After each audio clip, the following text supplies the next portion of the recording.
ஒரு பசங்க விடலை பசங்க இப்போ இருக்க ஜென்ரேஷன் பண்ணின ஒரு காரியம் ஒரு பதிவில் பார்த்தேன். அது அவங்களுக்கு தெரியல, தெரியாமல் பண்ணுறாங்க. என்னென்னா, ஒரு விவசாயி அந்த பயிரெலாம் நடவு பண்ணுவாங்கள்ல, முதல்ல அந்த நாற்றுன்னு சொல்லுவாங்க.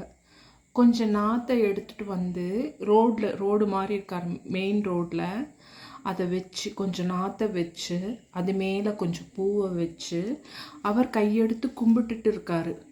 அங்கே போகிற ஒருத்தவங்க கொஞ்சம் பெரியவர், அவங்க வந்து அதை தொட்டு கும்பிடுறாங்க. தொட்டு கும்பிட்டு காசு கொடுக்குறாங்க அவருக்கு. அதே 2 பசங்க, சின்ன பசங்க போகிறாங்க. என்ன சின்ன பசங்கன்னா ரொம்ப சின்ன பசங்க கிடையாது, எப்படியும் ஒரு +2 படிக்கிற பையன் மாதிரி இருப்பான். ஒரு 15-16 வயசு பையன்கிட்ட கூட இருப்பான், அதோட பெரிய பையனை கூட இருப்பான். அந்த மாதிரி 2 பசங்க போகிறப்ப இதெல்லாம் ஒரு பொழப்புடா அப்படின்னு சொல்லிட்டு போகிறானுங்க.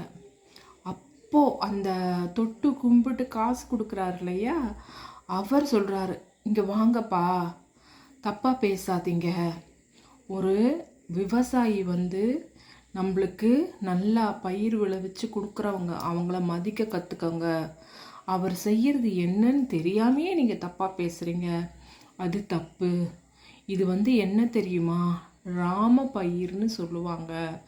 நாற்று நடுறதுக்கு முன்னாடி பொம்பளைங்க ஆம்பளைங்க கொஞ்சம் நாற்றை எடுத்துகிட்டு வந்து ஒரு ரோட்டில் அது மேலே வணங்கிறதுக்காக, எல்லாரும் வணங்கிறதுக்காக, அது சுவாமி மாதிரி தானே, அது வணங்கிறதுக்காக கொண்டு வந்து வைப்பாங்களாம்.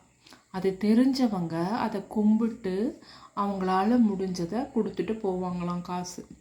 ஆனால் இந்த பசங்க அதை தெரியாமல் ஒரு கேலி பேசுகிறானுங்க.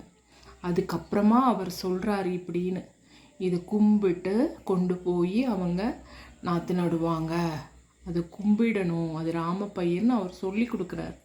அப்புறமா அந்த பசங்க அதை கும்பிடுறாங்க. அந்த மாதிரி இப்போ இருக்க பிள்ளைங்களுக்கு என்னதுன்னே சிலது தெரிய மாட்டேங்குது.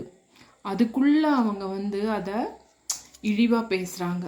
அப்படிலாம் இருக்கக்கூடாது இல்லையா? விவசாயமே இல்லைன்னா எப்படி? அதை எல்லாரும் கும்பிடணுமா? நாற்று கொண்டு வந்து வச்சாங்கன்னா கும்பிடணுமா? சோறு போடுறது, சோறு நம்மளுக்கு உணவு இல்லைங்களா? அதை இழிவாக பேசக்கூடாது. இழிவாக பேசுகிறானுங்க, இப்போ இருக்க பசங்க இழிவாக பேசுகிறாங்க. ஒருத்தர் சுட்டி காமிக்கிறார், இது தப்பு, இது செய்யாதீங்க.